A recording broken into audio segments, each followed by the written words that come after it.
Hi hello வணக்கம். நான் உங்களோட ஆழ்ந்து 360 டிகிரி கதிரவன். இப்போ நம்ம எங்கே வந்திருக்கோம் பார்த்தீங்கன்னா, குரோம்பட்டில் இருக்கக்கூடிய அத்தீஸ்வரர் கோயிலுக்கு வந்திருக்கோம். ஸோ இந்த கோயில் வந்து மலை மேலே இருக்குது. வாங்க உங்களோட சேர்ந்து நானும் பார்க்கறதுக்கு ஆவலோட இருக்கேன். வாங்க உள்ளே போய் பார்க்கலாம்.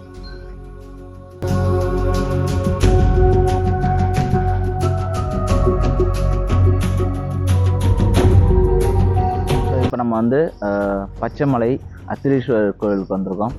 ஸோ இந்த கோயில் வந்து ஆதி காலத்து கோவில்னு சொல்கிறாங்க. ஸோ இந்த மலையை சுற்றி நிறைய காடுகள் இருக்குது. இந்த காடுகளில் நிறைய சித்தர்கள் உலா வருவதாகவும் சொல்லிக்கிட்டு இருக்காங்க. ஸோ இந்த கோயில் வந்து இப்போ கொஞ்ச நாளைக்கு முன்னாடி தான் வந்து கும்பாபிஷேகம் பண்ணி புதுப்பிச்சிருக்காங்க. ஸோ இந்த கோயில் உள்ளே போய் பார்க்கலாம்.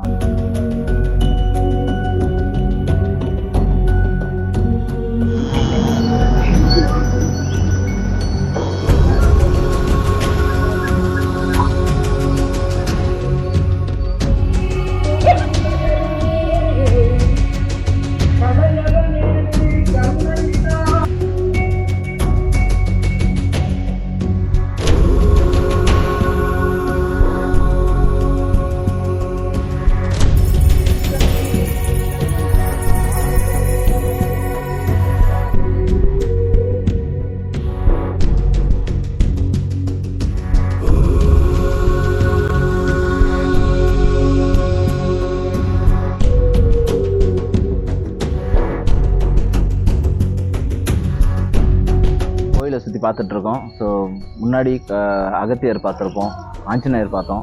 ஸோ உள்ள கோயில் உள்ள ஃபஸ்ட்டு என்ட்ரன்ஸில் பார்த்திங்கன்னா விநாயகர் இருக்கார். விநாயகரை சுற்றி முருகர் இருக்கார், நம்ம முனீஸ்வரர் இருக்கார். ஸோ முனீஸ்வரரை சுற்றி உள்ளே வரும்போது உடனடியார் அம்மா இருக்காங்க. ஸோ இப்போ தான் கோயில் வந்து ஓப்பன் பண்ணியிருக்காங்க. கோயில் ஓப்பன் பண்ணதுக்கப்புறம் உங்களுக்கு உள்ளே இருக்கிறோடைய தெய்வங்களை பார்க்கலாம். வாங்க.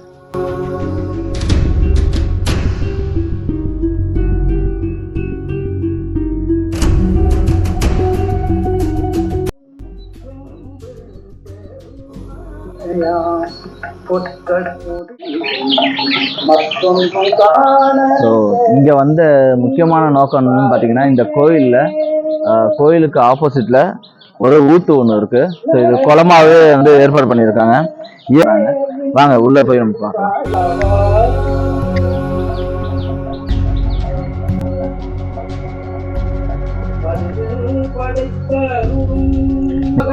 நீங்க பார்த்துட்டு இருக்குது இந்த குளத்துக்கு இருக்கக்கூடிய ஒரு குகையில பாலாம்பிகை இருக்காங்க. வாங்க பார்க்கலாம். மதுரை கோவாலே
இங்கே அத்தீஸ்வரர் ஆலயத்தில் குருக்கள் இருக்காரு.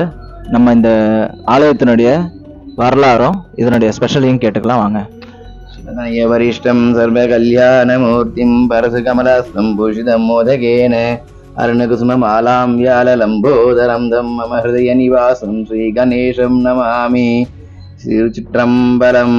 இந்த கோவில் வந்து சித்தர் மலையின் பேரு, பச்சை மலையின் பேரு. இந்த கோவில் வந்து குறைஞ்சபட்சமா 1000 வருஷத்துக்கு முன்னாடியே இருந்தது. ஈஸ்வரர் வந்து 1000 வருஷமா சுயம்புலிங்கமா இங்க இருக்காரு. அகத்தியரை பார்க்கறதுக்கு வராரு புதிகை மலைக்கு. அப்படி புதிகை மலைக்கு வரச்ச அவரை பார்த்து வர சமயத்துல என்ன கலியுகம் ஸ்டார்ட் ஆயிடுது. அந்த டைம்ல அவருடைய சிஷியாவுக்கு வந்து அக்கி நோய் தாக்கியது. அக்கி நோய் தாக்குறதுனால என்ன ஆகுதுனாக்கா அவரால் நடக்க முடியல, ரொம்ப கஷ்டப்படுறாங்க. அப்படி இருக்க சமயத்துல திருப்பி அகத்தியரை கேட்கிறாரு. அகத்தியர் வந்து உங்க ஞான திருஷ்டியில பாருங்க, அதுக்கான விடை கிடைக்கும். எங்க வந்து ஒரு மூலிகை இருக்கும் அந்த மலையை போய் நீங்க தியானம் பண்ணுங்கன்றாரு. அதே மாதிரி அவர் நடந்து வச்ச மலைக்கு வராரு. இங்க வந்து இந்த மூலிகை கிடைக்குது. மூலிகை தர உடனே அவெல்லாம் சரியாயிடுது. உடனே அவர் தியானம் பண்றாரு. அப்படி தியானம் பண்ணிட்டே இருக்க சமயத்துல கலியுகம் ஆரம்பிச்சிடுது. கலியுகம் ஆரம்பிச்ச உடனே முதல் பாதியில வந்து ஈஸ்வரர் காட்சி கொடுக்குறாரு. தக்க சமயத்துல நான் வந்து இங்க அத்திரீஸ்வராவே வந்து காட்சி கொடுப்பேன் எல்லா பக்தர்களுக்கும்ட்டு அங்க மறைஞ்சிடறாரு அவரு. அதை முடிஞ்ச உடனே அதுவும் முடியுது. அதுக்கு முன்னாடி வந்து அத்திரீஸ்வரர் இங்க அத்திரி மகர்ஷி இங்க வரைச்ச வாழை தேவின்ற பாலாம்பிகை கீழே பாதாளத்துல இருக்கா. அந்த பாதாளத்துல இருக்க பாலாம்பிகையை வழிபட்டதுனால அவன் 1000 வருஷத்துக்கு முன்னாடி தான் வரப்பிரசாதியாவும் சித்தர்களுக்கும் சரி ரிஷிகளுக்கும் சரி எல்லாருக்குமே தியானத்துக்கான முதல் இது யாருன்னா அவதான். அவளை வழிபட்டனால அவளும் இங்க இருக்கா. ரொம்ப ஜனவரி 1ஆம் தேதி இந்த கோவில் கட்டி முடிச்சாங்க. முடிச்ச உடனே கும்பாபிஷேகம் முடிச்சு 8 மாசத்துல சுவாமி வந்து உட்காந்துட்டாரு. லிங்கமாவும் ஈஸ்வரர் இருக்காரு சுயம்புவா. லிங்கமாவே லிங்க வடிவத்திலையும் சுயம்புவா இருக்காரு. கிட்டத்தட்ட 1000 வருஷத்துக்கு மேல இருக்கிற லிங்கம் இது. அந்த லிங்கத்துல வந்து இதனுடைய அளப்பரிய சக்தியோட ஈஸ்வரர் வந்ததுனால பக்தர்களுக்கு என்ன வேண்டும் வரத உடனே கொடுத்து ரெடியா இருக்காரு. தினமே பாத்தீங்கன்னா எங்க சித்தர்கள் எல்லாருமே வந்துட்டு போவாங்க. ஏன்னா பாலாம்பிகைனால பாலாம்பிகை வழிபட்டு ஈஸ்வரர் வழிபடுறதுக்கு வருவாங்க. அப்படி வரைச்ச நாம வந்து ஈவினிங் டைம்ல தியானம் பண்றது பண்ணச்ச நம்மளுடைய குறைகள்ல வந்து ஆட்டோமேட்டிக்கா அவங்களுக்கு போயிட்டு திரும்பவும் நமக்கு வந்து பிரபஞ்சத்துல ஒழிச்சு ஈஸ்வரர் மூலமா நமக்கு வந்து இதுவா பலிக்கும். அதுதான் விசேஷங்கள். இந்த ஆலயத்துல நீங்க நினைக்கிற சிறப்பு பூஜை எது நினைக்கிறீங்க? பௌர்ணமி, பிரதோஷம், கிருத்திகை, தேய்பிர அஷ்டமி, மூலா நட்சத்திரம், அகத்தியருக்கு வந்து ஆயில நட்சத்திரத்துல ரொம்ப விசேஷமா பண்ணுவோம். இது எல்லாமே நல்லா நடக்கும். ரொம்ப சந்தோஷம். நீங்களும் நிச்சயமா வந்து அத்தீஸ்வரர் வந்து வழிபடுவீங்கன்னு நினைக்கிறேன். வாங்க கோயிலுக்கு வந்து அருள் பெறும். இந்த கோயிலில் இந்த ஆலயத்தை தரிசனத்தில் ரொம்ப சந்தோஷம். ஸோ நீங்களும் வாங்க, உங்களுக்கும் மனநிறைவு நிச்சயமாக கிடைக்கும். நம்புவேன். வாங்க. உங்களோட இந்த கோயிலோட லொக்கேஷன் வந்து கீழே டிஸ்கிரிப்ஷனில் கொடுத்துருக்கேன், பாருங்கள். நன்றி. பாய்.